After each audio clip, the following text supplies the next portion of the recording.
Assalamualaikum warahmatullahi wabarakatuh. Perkenalkan, nama saya Andita Prameswari dengan NPM 22411215 dari kelas manajemen 22DX.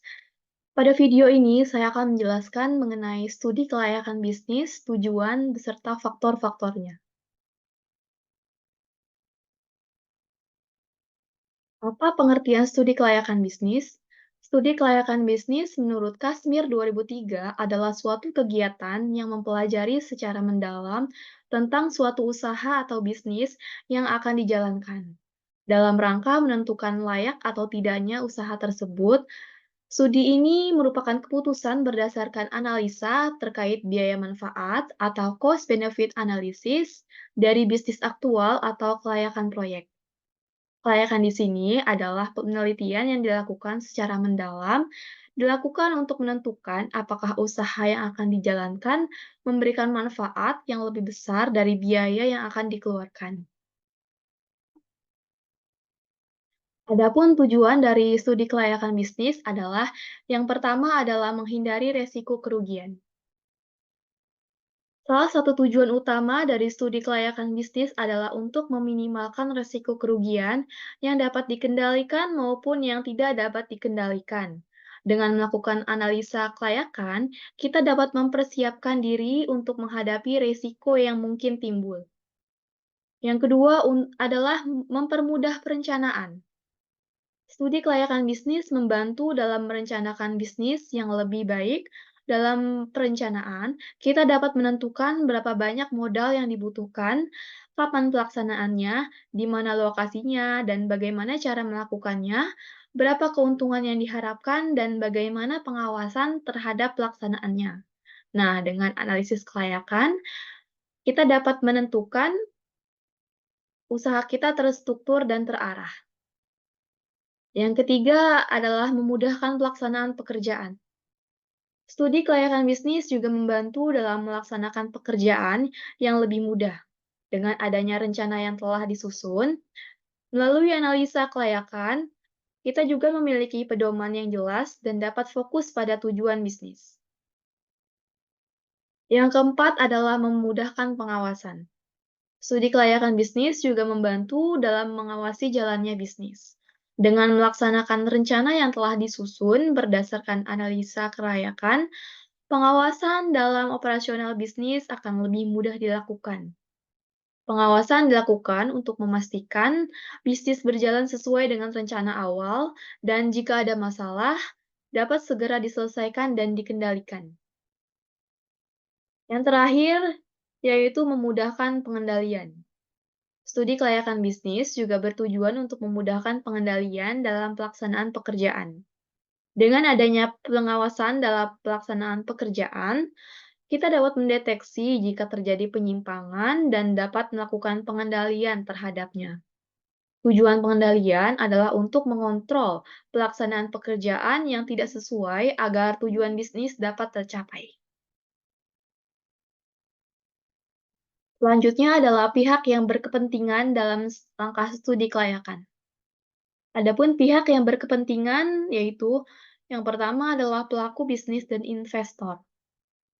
Ini berorientasi pada profit dan menambah kekayaan pemilik modal.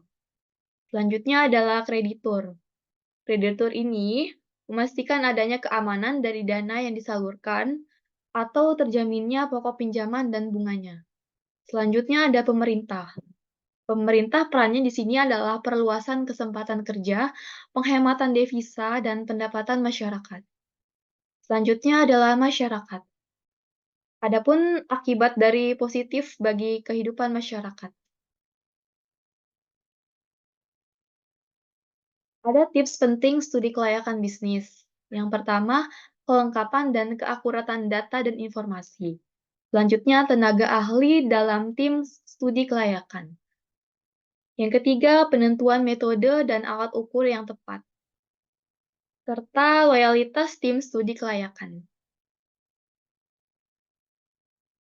Nah, berikut ini faktor-faktor yang mempengaruhi kegagalan usaha. Yang pertama, data dan informasi yang tidak lengkap. Aspek ini mengacu pada kekurangan data dan informasi yang diperlukan dalam melakukan analisis kelayakan bisnis. Jika data dan informasi yang digunakan tidak lengkap, maka hasil analisis kelayakan bisnis dapat menjadi tidak akurat. Oleh karena itu, penting untuk memastikan bahwa data dan informasi yang digunakan dalam studi kelayakan bisnis sudah lengkap dan dapat dipercaya. Yang kedua, tidak teliti. Aspek ini berkaitan dengan ketelitian dan melakukan analisis kelayakan bisnis. Jika analisis yang tidak dilakukan secara teliti, maka hasilnya tidak dapat akurat dan akan mengarah pada kesalahan dalam pengambilan keputusan bisnis. Oleh karena itu, penting untuk melakukan analisis dengan cermat dan memeriksa kembali setiap langkah yang dilakukan. Yang ketiga adalah salah perhitungan. Aspek ini mengacu pada kesalahan dalam melakukan perhitungan yang diperlukan dalam analisis kelayakan bisnis. Jika terdapat kesalahan perhitungan, maka hasil analisis dapat menjadi tidak akurat dan mengarah pada kesalahan dalam menentukan keputusan bisnis. Oleh karena itu, penting untuk melakukan perhitungan dengan hati-hati dan memeriksa kembali hasilnya. Yang keempat adalah pelaksanaan pekerjaan salah. Aspek ini berkaitan dengan kesalahan dalam pelaksanaan pekerjaan yang direncanakan. Dalam studi kelayakan bisnis, jika pelaksanaan pekerjaan tidak sesuai dengan rencana, maka hasil analisis kelayakan bisnis tidak akan mencerminkan kondisi yang sebenarnya. Oleh karena itu, penting untuk memastikan bahwa pelaksanaan pekerjaan dilakukan dengan benar dan sesuai dengan rencana yang telah disusun. Yang kelima adalah kondisi lingkungan. Aspek ini mencangkup penilaian terhadap kondisi lingkungan di mana bisnis akan beroperasi. Faktor-faktor seperti peraturan pemerintah, persaingan bisnis, dan faktor ekonomi dapat mempengaruhi keberhasilan bisnis. Oleh karena itu, penting untuk mempertimbangkan kondisi lingkungan secara menyeluruh dalam studi kelayakan bisnis. Yang keenam adalah unsur sengaja. Aspek ini mengacu pada adanya unsur sengaja yang dapat memengaruhi hasil analisis kelayakan bisnis. Misalnya, manipulasi data atau informasi yang menghasilkan hasil yang menguntungkan secara tidak jujur. Ini penting untuk menjaga integritas dan objektivitas dalam melakukan studi kelayakan bisnis. Unsur sengaja di sini, misalnya ada karyawan yang sengaja melakukan hal-hal yang tidak baik terhadap bisnis kita, agar bisnis kita dipandangnya negatif oleh orang lain.